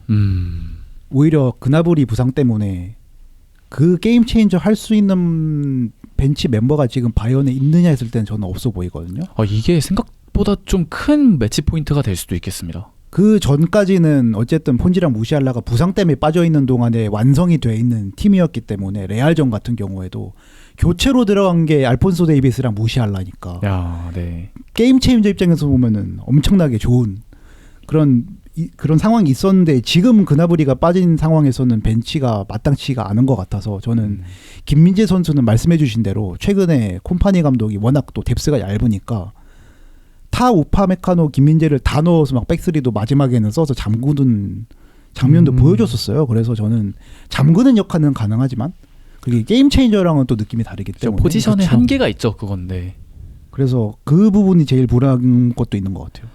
생각보다 플랜 B의 유무 차이, 그러니까 플랜 B의 퀄리티 차이가 좀 날 수도 있는데 말씀해 주신 거를 종합해 보면 결국은 두 경기, 그러니까 180분간의 경기에서 결국 모든 팀이 플랜 A대로 경기를 치르진 않을 테니 그때 어떻게 변화를 가져가고 판을 흔들 줄 아느냐도 생각보다 준결승의 굉장한 매치 포인트가 될 것 같습니다. 바이언의 그 벤치 자원 생각을 해보면 할 수 있는 역할이 그냥 리그 경기 90분 뛰기.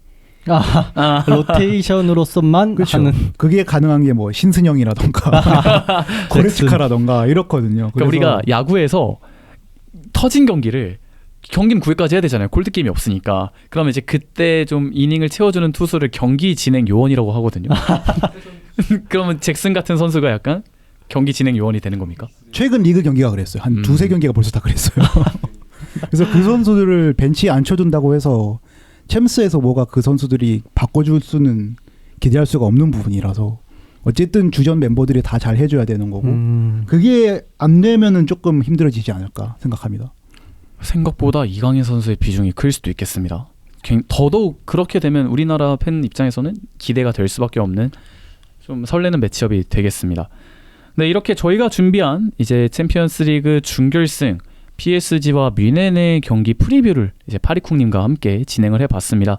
파리쿵님 이렇게 귀한 시간 내주셨고 이야기하셨는데 어떠셨나요? 혹시 아니면 준비하셨는데 이 얘기는 꼭 하고 싶다 이런 게 있으시면 또 해주셔도 됩니다. 대현님께서 워낙 진행을 잘 해주셔서 제가 준비했던 말은 다 한 것 같고요. 다행입니다. 네. 뭐 마이스 샬레를 대략 한 2년 전에 알게 된 것 같은데 네. 네, 팟빵이나 이제 유튜브를 통해서 이제 듣다가 한 번쯤 출연하고 싶다는 생각이 있었었는데 네. 드디어 이번 기회로 좋은 기회로 참여할 수 있어서 너무 영광이었고요. 뭐 다음에도 좋은 기회가 있으면 참가했으면 좋겠다는 생각입니다. 갑자기 파리랑 분데스리가 팀들이 많이 만났으면 좋겠다는. 근데 생각해 보면은 최근에 진짜 되게 많이 만났죠. 뮌헨은 되게 많이 만났죠. 레알맨시티급으로 네. 엄청 많이 만나가지고 클럽 월드컵 때도 만나고. 맞습니다. 레알맨시티는 거의 이제 결혼해야 될 것 같아요. 운명인 것 같아요. 그렇죠. 사실분이에요, 사실. 네. 그러면 마지막으로 바이언 패널 두 분은 어떠셨나요? 저는 빨리 경기가 보고 싶어요. 너무 재밌을 것 같아요. 진짜 레알전까지도 솔직히 막 그렇게 긴장되진 않았거든요. 레알이 워낙 안 좋았기 때문에 네. 할 수 있겠지라는 좀 희망적인 부분으로 봤다면은 4강은 진짜 경기 시작하기 전부터 부들부들 떨면서 볼 것 같아가지고 그렇습니다. 긴장푸는 뭐 약이라도 하나 먹고 그렇게 봐야 될 것 같은 그런 되게 기대가 많이 되는 경기라서 빨리 보고 싶습니다. 저는 이번에 일단 그 파리쿵님 같은 경우에는 이제 전에 챔스 결승 때도 막 영상 올리시고 네. 그것도 너무 재밌게 보고 부러우면서 이제 되게 재밌게 봤는데 이렇게 이번 기회로 이렇게 뵙게 되어서 너무 영광이었고 어떻게 보면 이젠 독일 축구나 프랑스 축구가 한국에서 그렇게 많이 주목을 상대적으로 받는 리그는 또 아니다 보니까 이렇게 어떻게 보면 되게 비슷한 입장 이렇게 서로 이렇게 축구 얘기하는 이런 기회가 있어서 너무 좋았고 앞으로도 어쨌든 PSG가 제 생각에는 뮌헨과 가장 비슷한 축구를 하면서 네. 되게 비슷한 환경이 있는 팀이라고 한편으로 생각을 하거든요. 그런 면에서 앞으로 또 자주 이렇게 또 매치업이 있을 때뿐만 아니고 매치업이 있으면 더 좋겠지만 매치업이 없더라도 이렇게 좋은 기회 또 가질 수 있으면 좋을 것 같다고 생각했습니다. 한 가지 바라는 점이 있다면 다음 시즌에는 결승에서 만납시다. 좋습니다. 다음 시즌 결승 리벤지. 네. 약간 갑자기 이제 말씀을 들어보니까 그런 생각도 납니다. 이 경기가 저는 명경기가 될 확률이 되게 높다고 생각해요. 저는 지금까지 있었던 챔피언스리그 준결승 중에 거의 탑 티어 경기가 많잖아요. 막 기적 경기도 많고. 근데 그 중에 하나가 또 인테르랑 저는 지난 시즌에 있었던 바르셀로나의 경기를 꼽고 싶은데 그 못지않은 창과 창의 대결이라고 전 봅니다. 만약에 정말 명경기가 나오고 재밌게 된다면 나중에 뭐 리뷰를 한번 해봐도 될 것 같고요. 아니면 정말 개인적으로 1920 리와인드를 한번 해도 될 것 같고 파리쿵님이 원하시거나 시간이 되신다면 저는 언제든 컨텐츠를 만들 수 있으니까 또 귀한 자리 내주시면 저희야 대환영입니다. 네, 이렇게 이제 생각보다 시간이 굉장히 많이 지났죠. 네. 오늘도 이제 분데스리가 전문 팟캐스트 마이스터 샬레의 특별편 파리쿵님과 함께한 특별편을 이제 마무리를 해보겠고요. 팟빵과 유튜브 댓글창에 피드백 남겨주시면 저희가 또 다음화 추진하고 만드는데 또 적극적으로 반영하도록 하겠습니다. 네, 그럼 지금까지 분데스리가 팟캐스트 마이스터 샬레 특별 초대석 파리쿵님과 함께한 챔피언스리그 준결승 프리뷰였습니다. 고맙습니다. 감사합니다.